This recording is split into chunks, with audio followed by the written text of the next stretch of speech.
জীবনে যে আপন মানুষগুলার আপনি বেশি বিশ্বাস করবেন,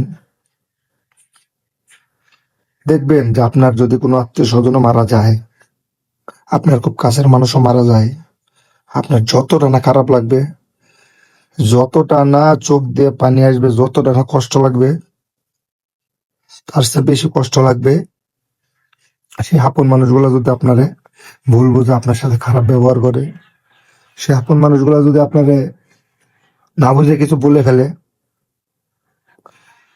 তবে একটা জিনিস কি, আপন মানুষগুলাই এই ভুলগুলা করে। তবে আমার মনে হয় আমার মনে হয় আমরা যদি ভুল করেও থাকি, সে আপন মানুষের কাছে বা তাদেরকে একটা সময় সে ভুল ভাঙাই দেওয়া উচিত।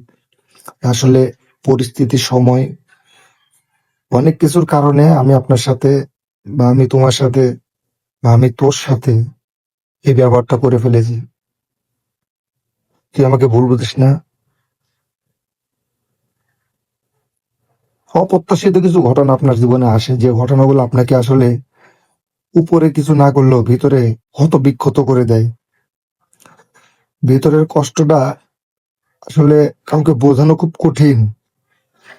ভিতরের কষ্টটা যদি কাউকে বোঝানো যেত, তাহলে মানুষে মানুষে কখনো হানাহানি, ভুল বোঝাবুঝি কোনো কিছু থাকতো না। আমার এই কথাগুলো আমি কেন বলতেছি সেটাও আমি আপনাদের বুঝাইতে পারবো না।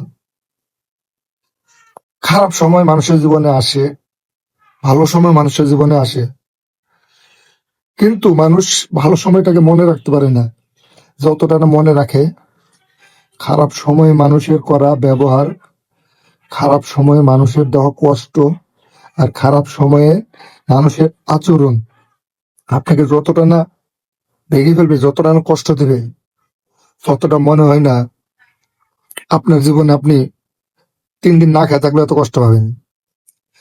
এত কষ্ট আপনার জীবনে, যদি আপনি না খাইতে পারেন, না ঘুমাইতে পারেন, জীবনে অনেক বড় বড় স্বপ্ন যদি আপনার ভেঙে যায়, তবুও আপনার এত কষ্ট লাগবে না যতটা না কষ্ট কেউ আপনাকে ভুল বুঝে দিবে।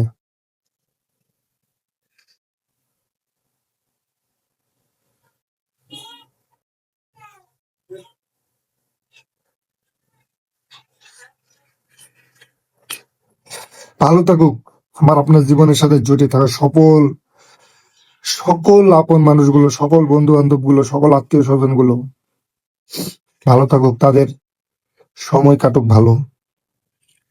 কারণ আমার আপনার মতো যাতে তারা দুঃখে কষ্টে বা কষ্ট নিয়ে বেঁচে না থাকে, আপন মানুষ দিয়ে কষ্ট না পায়।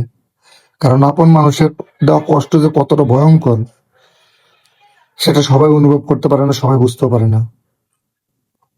সবার জন্য শুভকামনা রইল। সবাই ভালো থাকবেন।